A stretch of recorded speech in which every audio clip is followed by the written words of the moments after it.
My name is Ryan Boyd, and I'm on the developer relations team here at Neo4j. And I love graphs, so I want to talk to you a little bit about graph databases and want to talk to you about Neo4j in particular today, and hope to answer many of your questions during the actual presentation. But in case you have any follow-up questions, Corey will be jotting them down inside the GoToMeeting, and I'll be trying to answer as many as I can during this the next 52 minutes or so. However, if I don't get to your questions, I have my contact information here for you, and you can feel free to reach out to me either at my email or Twitter that's at the bottom left of this page. So a quick intro to me to give you some context. I developed web applications for 5 years in higher education, e-commerce applications, business workflow, basically standard enterprise application development. Then I worked at Google for 8 years on our cloud technologies, and now I'm here at Neo after working on some of the cloud and big data technologies at Google. Neo was a natural transition because, as you'll see, the graph data model is a much more natural way of representing data, and that makes it a lot easier to understand and communicate. So I'm so excited to be here. Again, if you have any questions, reach out at that contact information down there if they don't get answered during the webinar. So let's dive into this. It used to be that data was stored like this. Punch tape or punch cards. It's really a horrible way to read and understand data. It's impossible to index easily, cross-reference, and eliminate inconsistencies. And then as an industry, we evolved.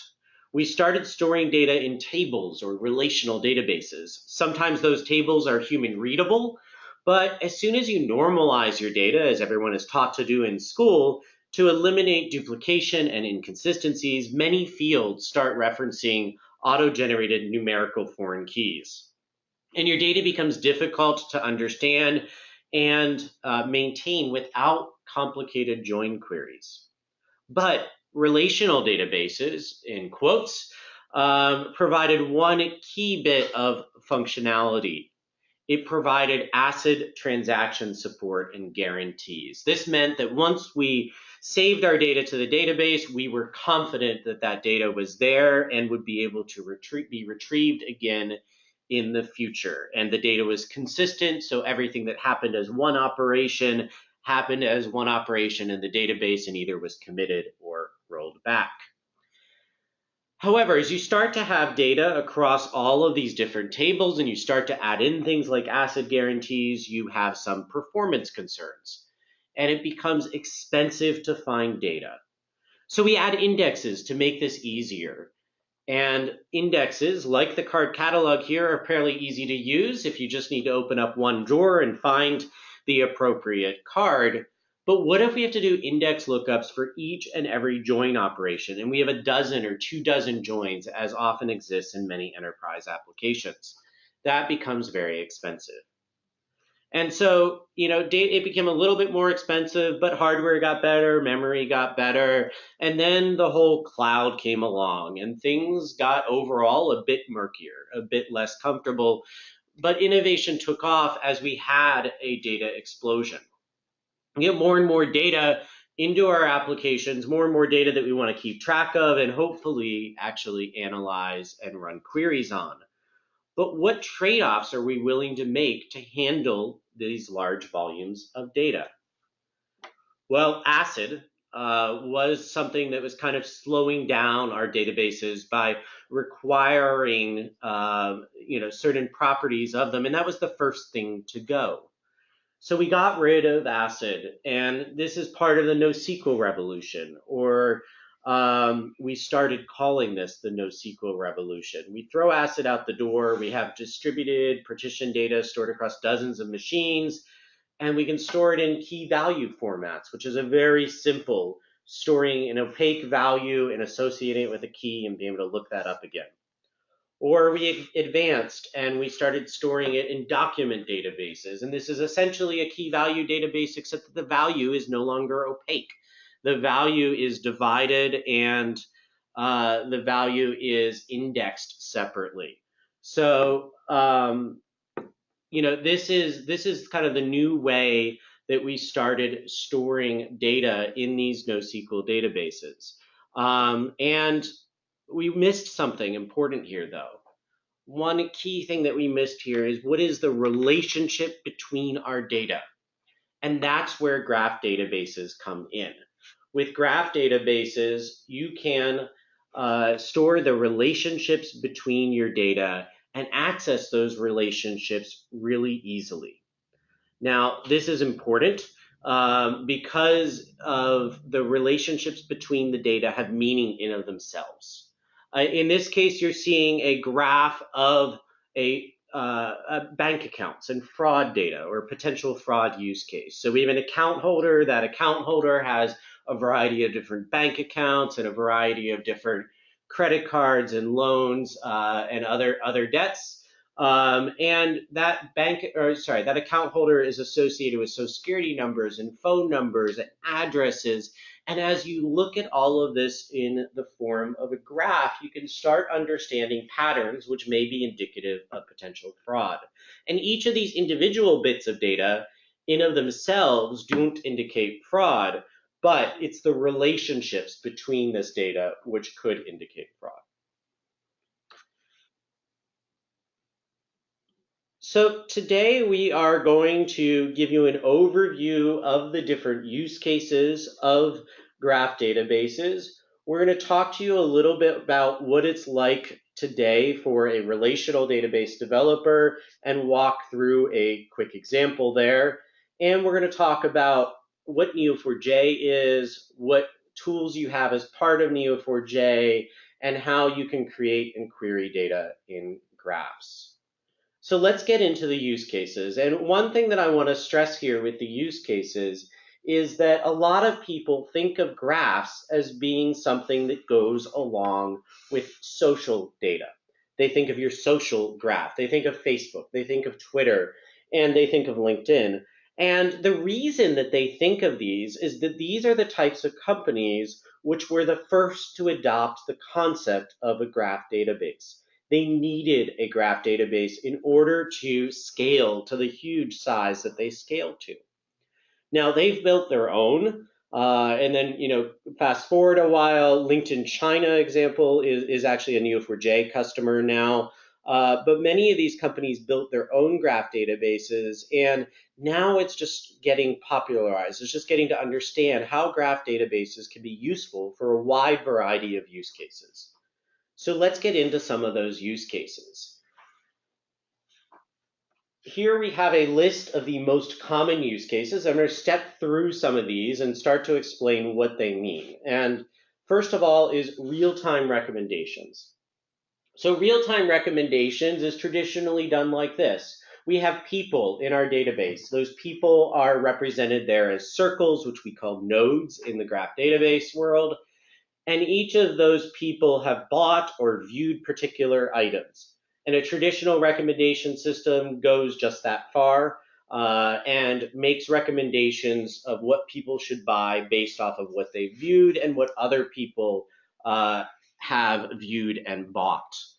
In the new world, your graphs can actually expand much wider than this, and your recommendations can be based not only on what people bought and what people viewed, but based off of people's reviews on your site, or based off of their tickets they've submitted to the help center, or based off of the logistics system and how well those products can be delivered to the customer in time for, say, a holiday, basing it off of the calendar.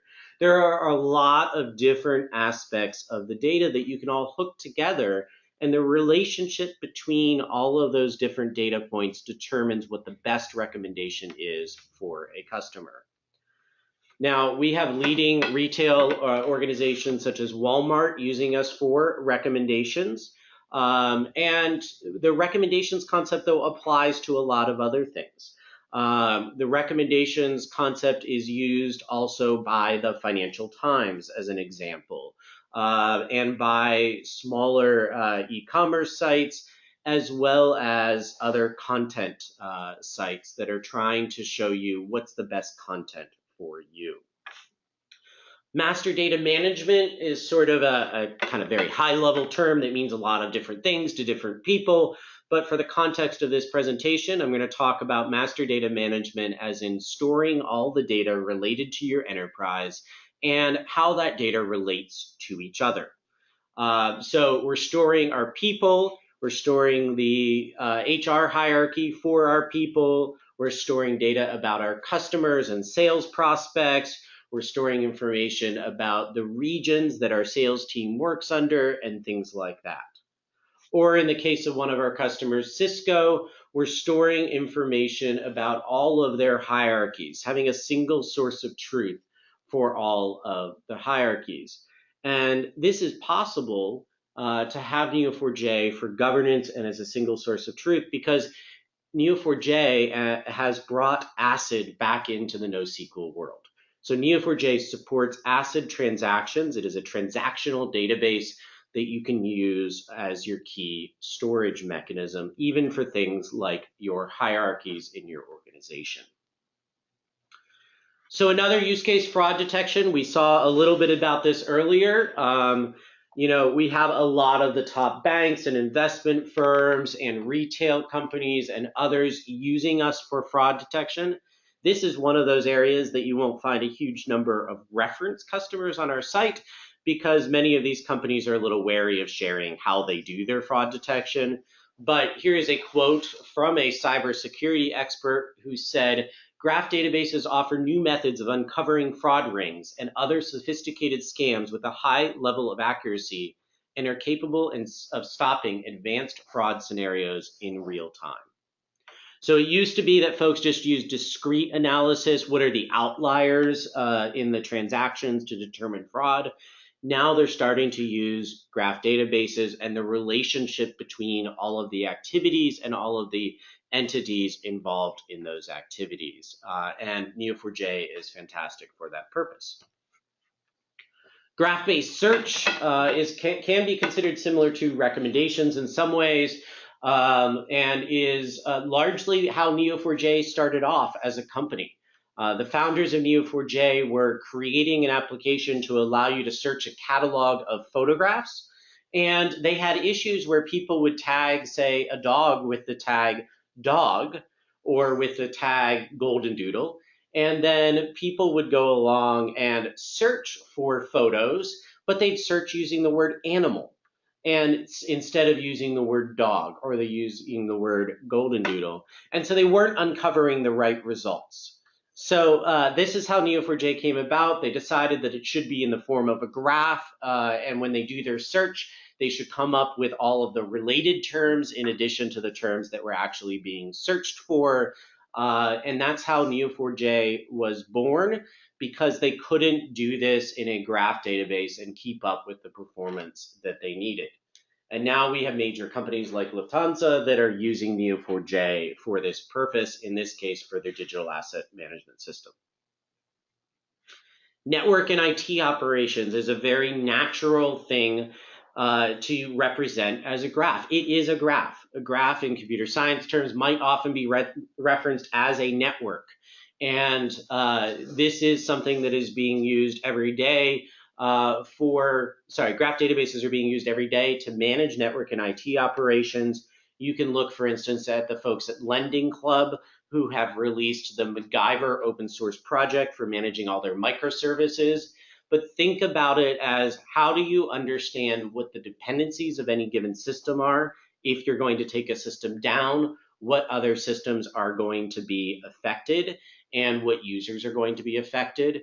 You can also think of it as the ability to, given a bunch of things that are going wrong in the system, what are the potential root causes that all of those things depend on that could be causing that outage, for instance. And so you can think of this as network and IT. You can also think of this even as power routing and power grids. Neo4j is used for that in that industry as well. So a lot of different use cases here in terms of networks of devices of some sort. And as this moves on, it's the Internet of Things. It's how are a bunch of sensors interconnected and what effects do they have on each other. And identity and access management is our next one. But first, I want to mention that HP uses Neo4j for network topology analysis for their big telco service providers. But let's talk about identity and access management here. So identity and access management is about representing the hierarchy or graph of relationship between users and groups and the permissions that those users and groups have and the systems which require those permissions. And this is also a very common use case for Neo4j. In fact, we did a webinar on this last week. So if you want to learn more details about identity and access management, I'd suggest you look up the webinar on that I believe is from last Thursday. And we have a complete 45 minutes to an hour talking about identity and access management and all the use cases, as well as a demo with it. But you can think about these things as these used to be managed in strict tree hierarchies. The strict tree hierarchies resulted in trees which were artificial and didn't truly represent the data, and also were slow to look up when you had highly nested trees. And companies that are at the forefront here have started to move into using a graph database to manage this, either to manage it for the actual authentication and authorization decisions, or to manage all of the data, like the master data around what are the users and what are the groups and all within the organization, or simply to do security audits, to try to understand when there are patterns amongst the users and groups within your system that are causing security flaws within your organization's data. So that gives you a quick overview of all of the Neo4j use cases that I wanted to talk about here today. I would say that Neo4j is used for tons more different use cases or variants of what we talked about. So you can go to neo4j.com and there's a use cases section. And for the more technical folks, I'd recommend going to neo4j.com/graphgis, GRAPHGISTS. And that will have some example data models as well as queries for a bunch of different use cases, expanding way beyond this list. Okay, now let's talk about industries though. So in terms of the various industries that are using Neo4j, it also goes across the gamut. It's not just tech companies, it's not just social networks. You've seen an example of some of them, but here's the classic logo cloud. Folks like UBS or eBay or Nordstrom or Pitney Bowes is using it for an MDM solution that you can buy from them. Telenor is using it for some network and IT operations. All sorts of different companies are using Neo4j for a variety of different use cases. All right, so now I'm going to dive in and show you the day in the life of a typical relational database developer, and then show you what differs for a graph database developer. I do want to highlight here, though, that I hired this young gentleman to draw some of the graphics that you see in this presentation. So if you see really horrible handwriting, I promise it's not mine. It's definitely not mine. So a day in the life of a relational database developer. Your typical relational database might start out looking something like this. You have data in tables. Here's a table of people and where they're from, their hair color, the university that they attended. It's a fairly natural table, but you can see that there are duplicating values across multiple rows. So we're taught in computer science, in our database classes, to normalize this data. And so we end up creating additional tables that look something like this with these primary keys, these auto-generated numerical keys for each of the countries, and we go back to the idea that we can then add additional data for each of those countries without duplication. and we get back to our main table, and then we represent the countries using those numerical IDs as foreign key relationships to the primary key in the country table. And then we go on and do the same thing with other data, so the name of our universities, the president of those universities, and the state that university is in, and we come up with something like this. Again, we have these numerical foreign key references. So if you look at our table here without doing any join queries, you look at this table and you see a bunch of these numeric IDs. And you have a couple different tables, and then you model those in your SQL database, and it looks something like this. And not terribly difficult to understand at this scale, but imagine if you had 12 or 24, a dozen or 24 different tables here that you were joining together to perform your operations. Your SQL queries would end up being a lot more complicated than this. So you have a lot of developers out there who are doing these joins across a dozen or 24 tables, and they're thinking about joins all day long. They're thinking about those joins all night long, and it's keeping them up at night. And it's expensive to find data, so we add a bunch of indexes to make it easier, but then we have to do index lookups for each and every join. And what if we have a dozen joins? As we talked about, this is expensive. So then we denormalize our data. We get back to a data form that looks like this, so we can perform our queries as fast as we need to perform our queries. We're offsetting the cost to the write time and offsetting the cost to potential lack of consistency by putting our data in a form like this. But that's what we have to do, either creating views or creating, or actually just eliminating all of our normalized tables to form something like this. So Neo4j was brought about to offer 3 properties for developers, a much more intuitive way of representing your data, a way that represents your data as you would whiteboard it in the real world.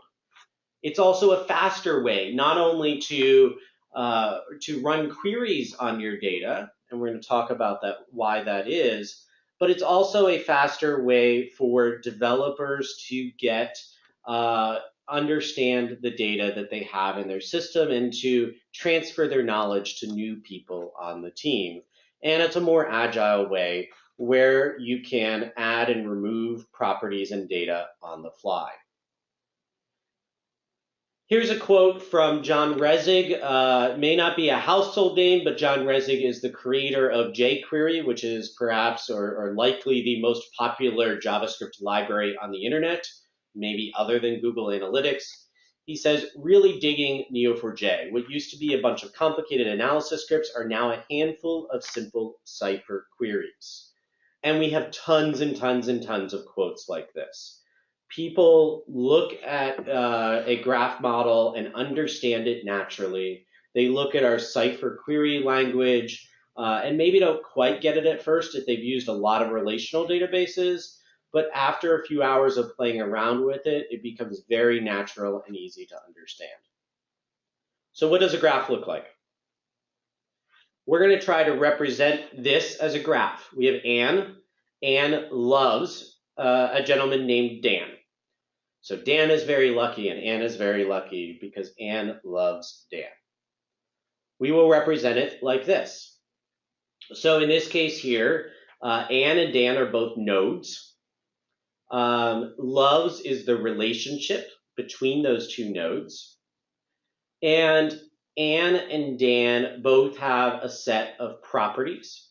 Their name in this case, and that can be an expanded set of properties to include other information about them, say their age or their hair color. And they have a label. This is sort of the type of nodes that they are. They're both people. And then there's that loves relationship in between. And with the property graph model, we can add some additional things to the loves relationship. So we could add properties there. So we could say Anne loves Dan since a particular period of time, or what strength is her love for Dan, or something like that as a property of the loves relationship. And here at the bottom, you're seeing the Cypher statement to create these two nodes and this relationship in our database. Cypher is our declarative query language that's optimized for graphs, very similar to SQL, but focused on graphs. The other thing that I want to talk about here is you have your relationship. The relationships are directional. You store the relationship in one direction or the other, and then you can always query the relationship in either direction. So in this case, Anne loves Dan. It's not a given that Dan also loves Anne back, but we are representing that Anne loves Dan. So if we take the earlier model that we talked about in the relational database with all of the joins, and we talk about it in the form of the graph, it's very much how we would whiteboard this out on a whiteboard in some sort of business discussion. It doesn't require technical knowledge. You actually can whiteboard out and model your graph databases very much in the form of the English or another spoken language. So in this case, we have a person who lives in a country. That country is located in a state. That person that we talked about went to a university, which is also located in a state, and that university is led by a president or a leader. And you can read through that with the nodes being your nouns, the relationships being your verbs, and then you can have properties on your nouns, or sorry, properties on your nodes. So like the person's name or the person's age, those are your adjectives. And then you can have properties on your relationships, which are essentially your adverbs.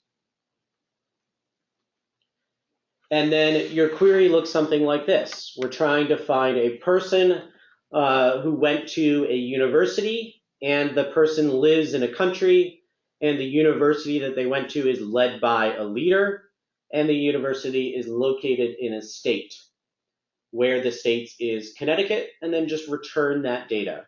So this is a very simple Cypher query showing you this graph pattern matching, and then kind of showing your starting point of this graph, which is starting at the state with the abbreviation of Connecticut. Find this pattern in the graph. We call this ASCII art for graph because you essentially can read this in a visual fashion. The nodes there are surrounded by parentheses, the relationships are surrounded by brackets, and you have the arrow in between showing the direction of the relationship. So here's a quote from David Meza. Again, not a household name, but a very important person and a very smart person. He happens to be the chief knowledge architect at NASA. And he says, I love Neo4j because I can explore relationships faster than you can say SQL join. So how do you use Neo4j? Well, you create your initial model, usually on a whiteboard. You decide how you're going to load your data into the Neo4j database. And if you have existing data, you can load it in.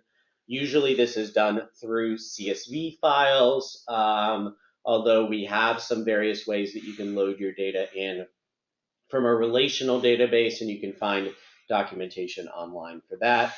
And then you query your data. Now, I will say that Neo4j and Graph Databases are used primarily in use cases where you are performing a lot of queries. It's a very query-intensive environment. So you're querying your data after you've loaded it and created your model, and then it's agile because on the fly you can add in new properties and new relationships without adjusting your model for everyone. You're just adding additional bits of data to your data model. So how do you use Neo4j? How do you run these queries? Well, Neo4j has a browser, the Neo4j Browser, which is something that you can use to explore your data. In this case here, we can explore your data easily via the different nodes or the labels or the different relationship types. And we can also explore our data by manually typing in a Cypher query. So this graph here, it's showing you the visual results of querying what employees are existing in an organization, and basically who's the manager's subordinates and what do they sell. in this graph, and this is using the Northwind data set that you can play around with. It is available for you to test out Neo4j with in sort of an MDM style scenario. So you can use the Neo4j browser to write your queries and be a developer and see all these pretty graphs, but how you use Neo4j in production is usually by writing code. Neo4j is a transactional database that is meant to be your canonical data store for a bunch of types of data. It is not meant to be just a tool for analytics. Many people use it for analytics, but it has a lot more power associated with it. And so you write code that hooks into your Neo4j data in your Neo4j database, and you can write that code in a variety of different programming languages. We have official drivers for Neo4j for JavaScript, Java, .NET, and Python, and these are supported by our enterprise support team and maintained by Neo4j with each and every update to the Neo4j database. And these all use our new binary protocol called Bolt, which we announced in May. And that Bolt protocol enables the fastest possible querying to be done over that binary protocol versus the previous protocol, which was based off of HTTP. We also have a variety of community language drivers. We have drivers in Ruby or Haskell or Go or PHP and a dozen other different languages that are built by our amazing community ecosystem. There are folks out there that love graphs so much, we call them graphistas, that they are actively writing code and projects and open sourcing it that allow other developers to adopt Neo4j and graph databases more easily and use them for more things. So a bunch of different community language drivers. Here's just a handful of them. Many of them have started supporting the Bolt protocol as well and are actively maintained and updated with different Neo4j versions. The other way you can interact with Neo4j is through Java stored procedures. Java stored procedures are the ability to write custom Java code. You drop the jar in the plugins directory in Neo4j, and then you can write Cypher queries that call that Java code. And this is the way that you can squeeze every last ounce of performance out of Neo4j. Instead of having us interpret your Cypher queries, you can say exactly how to navigate the graph and also implement a bunch of other functionality, including integrating Neo4j with other databases or other APIs or systems. There's a library called APOC, which is awesome procedures on Cypher. And the APOC library is a library of over, I think, 230 Java stored procedures at this point that allow you to do everything from geospatial queries to using Gephi, which is a desktop client for exploring graphs, to importing and exporting from various relational databases or NoSQL databases like Mongo. A lot of different functionality that exists in that APOC library. Highly encourage you to check it out. And speaking of having libraries with over 200 and some odd stored procedures, I think that libraries were released after this quote, but I'm sure this person is even happier now. He said that I can't believe that Neo4j is actually real. Seems like a dream come true. Now we have people using Neo4j in a variety of different architectures in their enterprises. Oftentimes they're using Neo4j to start out and building new applications. Other times, though, they're using Neo4j as just one part of their overall infrastructure in their organization. Just like, their Oracle database and other SQL databases or Hadoop nowadays are a standard part of their IT infrastructure, Neo4j is starting to be there as well. So in this case here, you can see an end user accesses an application. That application can then decide when it needs to perform queries that are highly dependent upon the relationships. And for those queries, maybe queries that you see a lot of join statements in your typical SQL, those queries get offloaded over to Neo4j. And then other queries where maybe they are accessing document-oriented data, or maybe they're running long-run batch jobs, or they are accessing data that is very tabular, they can do that by having that application execute those queries against your other types of existing databases. And then you have your data scientist who does do analytics on top of all of these different data sources to produce actionable insights to change the way your application or business works.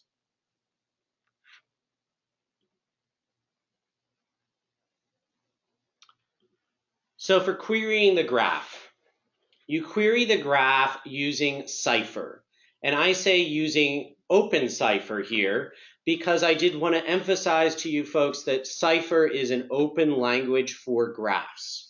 We opened up Cypher about a year ago, and there are a number of different organizations that have announced support for it, including folks at Oracle, as well as the folks that are building Spark and GraphX, have announced support for Cypher as a query language for graphs and are working on implementing it within their software. So it's very much designed to be an open language for querying graph models, or property graph models, as we talk about them. So you saw earlier a property graph model for Anne loves Dan to represent something that extends beyond the social network and into like an MDM system or an IAM system. We have in this case here, Stephen reports to Andrew. And you can see Stephen and Andrew are employee nodes, employee being the label. They each have a property, their first name, and presumably they have other properties as well, their last name, their date of birth perhaps, and things like that. And this is how you would create this reporting relationship. And then you can run queries that look something like this. Who do people report to in the organization?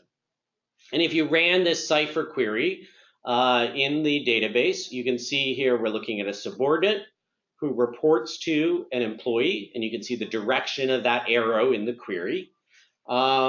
We end up returning a result like this in the Neo4j browser that shows our organization and who people report to. And this is returning it as a graph. When you run your queries in Neo4j, you can return those results either as a graph or in a tabular format. So if you return it in a tabular format, you can get benefit of Neo4j's performance, while at the same time being able to easily hook in that tabular format responses with your existing APIs in your code. And the tabular format might look something like this. Find me a subordinate who reports to an employee and return the employee's ID as the manager ID and the employee's first name as the manager's name, and then the subordinate's ID and name. And that returns a tabular result in the Neo4j browser that looks like something like this.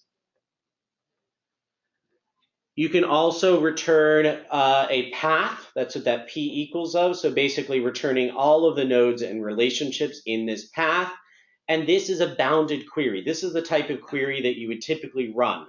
Not find me all of the reporting relationships within the organization, but find me where we have a subordinate named Robert, and who does that subordinate named Robert report to, and you're returning a graph that looks something like this. Now notice though, that's only one direction or one level in the organization. Robert reports directly to Stephen. The advantage of a graph database is that you can actually return the complete reporting chain quite easily. You can see we've modified it here with just that asterisk that's highlighted in red. So we say, find me a subordinate employee whose first name is Robert, and they report to, with the asterisk, any number of levels deep, another employee, and return that. And so then we get the complete reporting chain that Robert reports to Stephen, who reports to Andrew. Another couple examples here. Who's the big boss? Who in the organization does not have someone that they report to, which in a privately held company is the owner, maybe the chairman of the board in a public company, but you can see that's a pretty easy query to run as well. Andrew is the big boss. Now let's get to a slightly more complicated query that's actually quite easy in a graph database. And this is basically finding all of the products that are sold along with chocolate in orders by employees. So return an employee's first name and the other product that they sold along with chocolate and the number of times that they sold it. And you can see that query there up above, and it's fairly easy to read. Find me the order that includes chocolate, and the employee that sold that order, and then the employee sold the order which includes another product as well. Actually, that O2 should be the same as the order, but ignore that. It's a really easy query to run, and the query would return a result that looks something like this. Employee's name is Margaret. Margaret sold gnocchi number 14 times along with chocolate. Janet sold some Swedish product, which I shall not try to pronounce, 12 times along with chocolate. So this is an example of the types of queries that you can run on Neo4j and what you can use Cypher to run your queries. I do want a quick aside here on graph compute.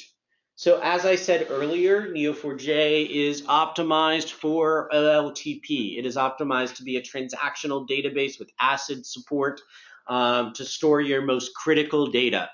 It is meant to run queries that touch only parts of the graph. So the example of what is this person's reporting chain, or what products were cross-sold with this other product. Those are queries which are kind of bound to a start point in the graph. Neo4j isn't designed to be doing graph compute or graph analytics at this point. It's not optimized for that. And I define this as whole graph queries, queries that are going to touch every single node in the graph. Right now, Neo4j is not optimized for real-time results on those, but you can, of course, do them. So you can do them in a number of different ways. There are built-in functions, which I'm going to show you one example of. There are Java stored procedures that you can do them with, or you can execute the data, export the data over to something like Spark and GraphX and run your analysis and pull those results back in.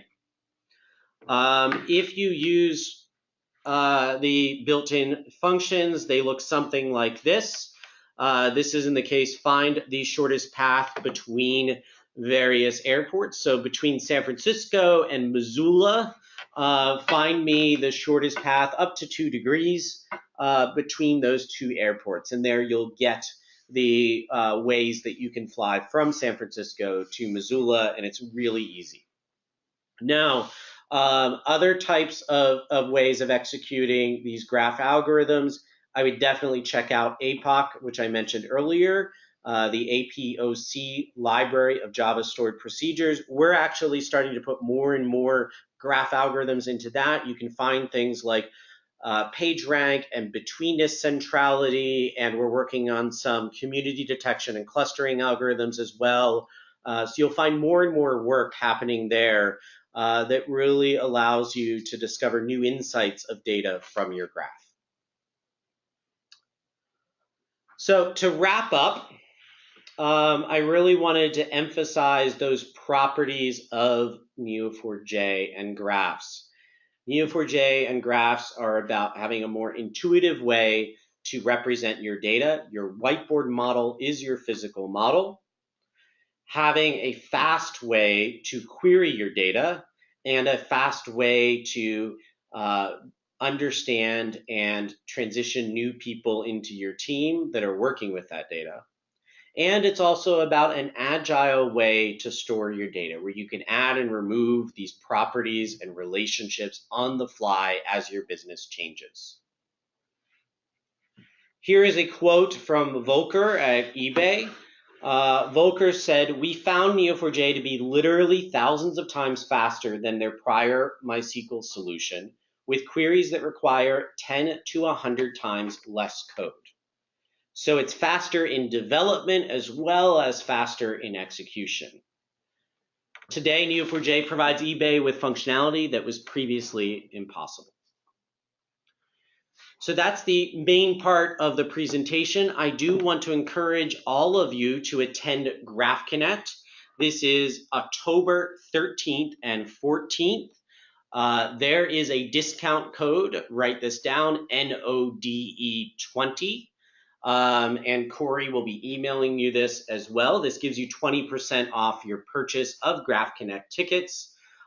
This is an awesome conference for everyone that is either a graphista or aspiring graphista. We have, as of yesterday, 40 plus technical and business sessions at this conference, mixture between full-length 45-minute talks and 15-minute lightning talks from a variety of Neo4j customers and partners and community members and staff.